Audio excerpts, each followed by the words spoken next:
রামের মূর্তি, শিবের মূর্তি এখানে কেন নির্মিত হবে? এটা একটা প্রশ্ন।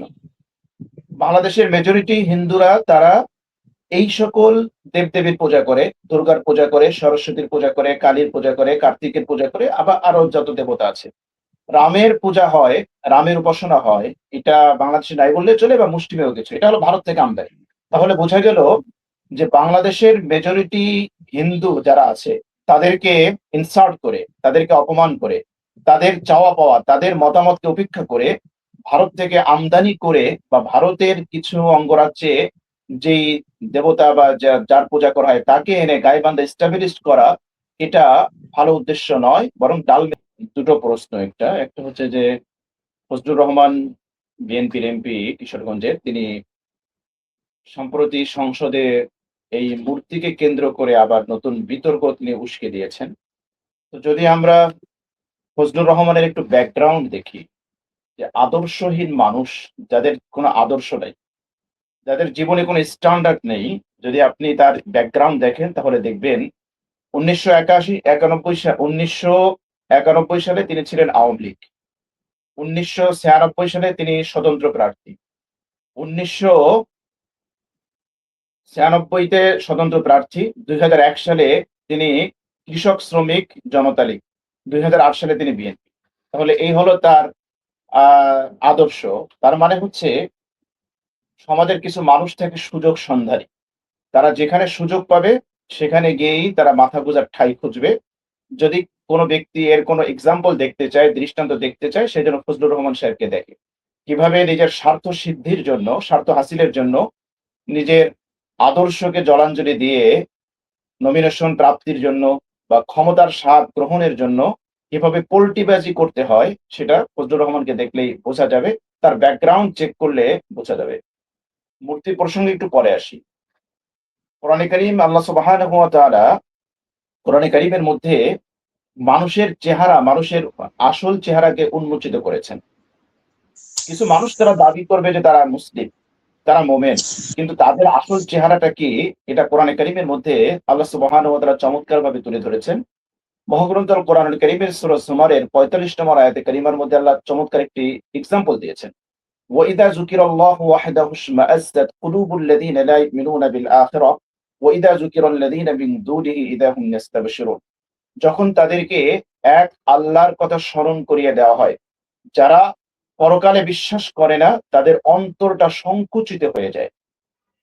আর যখন তাদেরকে ওয়াইদা যুকিরাল্লাযীনা মিন দুনিহি, আল্লাহ ছাড়া অন্য গায়রুল্লাহ, কোন মূর্তি, কোন দেবতা, অন্য কোন কিছুর কথা তাদেরকে স্মরণ করিয়ে দেওয়া হয়, তাদের সামনে আলোচনা করা হয়, তখন খুশিতে তাদের চেহারাটা একেবারে বাক হয়ে যায়।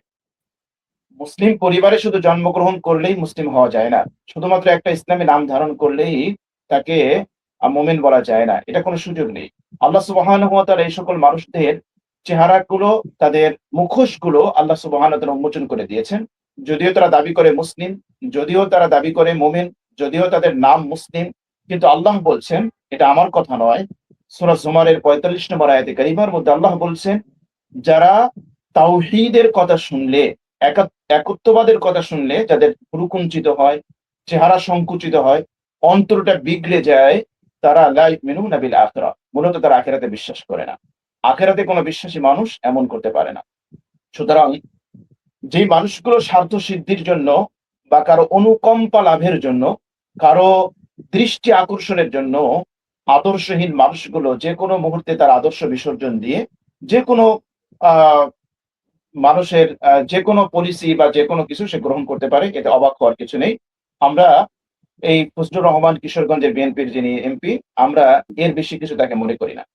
এখানে আপনি বললেন মূর্তি নিয়ে, তো গাইবান্ধার পলাশবাড়ির মূর্তি নিয়ে আমরা গত সপ্তাহে গত একটা টক শোতে আপনার এখানে আলোচনা করেছিলাম। আমরা জনাব ফজলুর রহমান সাহেবের কাছে কিছু প্রশ্ন রাখতে চাই। রাজনৈতিক ব্যক্তি যারা, রাজনৈতিক ব্যক্তিত্ব যারা, তারা তো অনেক দূরদৃষ্টি সম্পন্ন হয়, কিন্তু ফজলুর রহমানদের মতো এরকম মাথা মোটা হলে কেমনে চলবে? আমাদের কিছু প্রশ্ন আছে।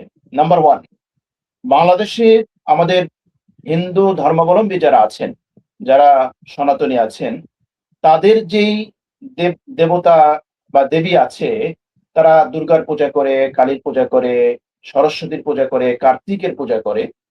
প্রশ্ন হলো যে বাংলাদেশের মধ্যে যদি মূর্তি নির্মাণ হবে, তাহলে দুর্গার মূর্তি নির্মাণ হবে, তাহলে কালীর মূর্তি নির্মাণ হবে, সরস্বতীর মূর্তি নির্মাণ হবে। কিন্তু বাংলাদেশের হিন্দু ধর্মাবলম্বীদের প্রধান যে দেবদেবীগুলো আছে, সেগুলোকে অ্যাভয়েড করে রামের মূর্তি, শিবের মূর্তি এখানে কেন নির্মিত হবে? এটা একটা প্রশ্ন। বাংলাদেশের মেজরিটি হিন্দুরা তারা এই সকল দেবদেবীর পূজা করে, দুর্গার পূজা করে, সরস্বতীর পূজা করে, কালীর পূজা করে, কার্তিকের পূজা করে, আবার আরো যত দেবতা আছে। রামের পূজা হয়, রামের উপাসনা হয়, এটা বাংলাদেশে নাই বললে চলে বা মুষ্টিমেয় কিছু। এটা হলো ভারত থেকে আমদানি।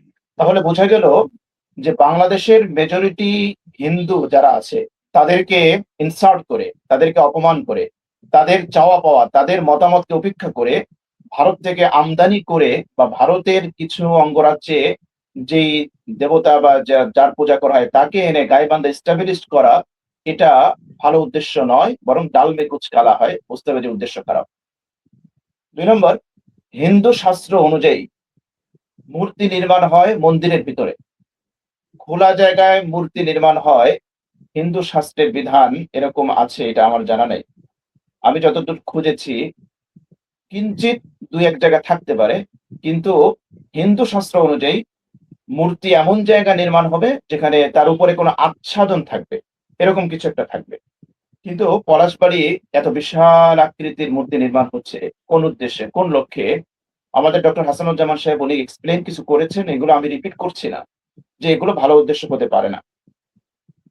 বাংলাদেশে যদি এরকম বিশাল কোনো মূর্তি নির্মাণ করতে হয়, তো যেখানে হিন্দু প্রধান যেই ডিস্ট্রিক্ট গুলো আছে, যে অঞ্চলগুলো আছে সেখানে হবে। কিন্তু প্রশ্ন হলো গাইবান্ধায় মাত্র 6% হচ্ছে হিন্দু। এত বিশাল কর্মযজ্ঞ, এত বিশাল বড় মূর্তি, এত বিশাল বাজেট গাইবান্ধাকে কেন্দ্র করে কেন? জবাব একেবারে সুস্পষ্ট। আমরা আগেও এক্সপ্লেন করেছি, আবারও বলছি যে বাংলাদেশের হিন্দু ধর্মাবলম্বী যারা আছে, যারা সনাতনী ধর্মের অনুসারী আছে, তারা মন্দিরের, তারা পূজা করবে, তারা মন্দিরের ভিতরে হাজারো মূর্তি নির্মাণ করবে, এটা করতে পারে, এটা তার ধর্মীয় অধিকার, এটা তার সাংবিধানিক অধিকার। এই জায়গায় হস্তক্ষেপ করার কোনো সুযোগ নেই। বরঞ্চ আমরা দেখেছি 24 পরবর্তী সময়ে অনেকে আশঙ্কা করেছিল যে যেহেতু আওয়ামী লীগ ক্ষমতা থেকে বিতাড়িত হয়েছে বা ফ্যাসিস্ট সরকারের পতন হয়েছে, অনেকেই মনে করতো বা একটা ট্যাবু বাংলাদেশে এরকম ছিল যে একমাত্র আওয়ামী লীগই সনাতনী যারা আছে বা হিন্দু ধর্মাবলম্বী যারা আছে তাদেরকে প্রোটেকশন দেয়। তো অনেকেই এটা আশঙ্কা করেছিল বা এরকম একটা ন্যারেটিভ দাঁড় করানোর একটা প্রচেষ্টা চলছিল যে এবার মনে হয় হিন্দুরা পূজা করতে পারবে না, তাদের মন্দির, তাদের দেবতা, তাদের মূর্তি সবগুলোকে ভেঙে চুরমার করে দেওয়া হবে। কিন্তু 24 পরবর্তী সময়ে আমরা অনেক হিন্দুদের সাক্ষাৎকার দেখেছি, জাতীয় প্রচার মাধ্যম, টেলিভিশন, পত্রপত্রিকায় এসছে এবং তারা এই বক্তব্যগুলো দিয়েছে যে আমরা এবার যত নিরাপদে নির্বিঘ্নে আমরা আমাদের পূজা অর্চনা পালন করেছি, অন্য কোনো সময় আমরা এটা করতে পারিনি। এমনকি আপনারা জেনে থাকবেন 24 পরবর্তী সময়ে অনেক মুসলিমরা এবং বিশেষ করে মাদ্রাসার ছাত্ররা পর্যন্ত তারা মন্দির পাহারা দিয়েছে এবং তারা হিন্দুদের পূজা অর্চনা করার জন্য তারা সুযোগ তৈরি করে দিয়েছে। সুতরাং বাংলাদেশ একটা সম্প্রীতির জায়গা, বাংলাদেশ একটা সম্প্রীতির বন্ধনের জায়গা। এই জায়গায় সাম্প্রদায়িক দাঙ্গা উস্কে দিয়ে ঘোলা পানিতে মাছ শিকার করার জন্য এক শ্রেণীর মানুষ তারা তৎপরতা চালাচ্ছে।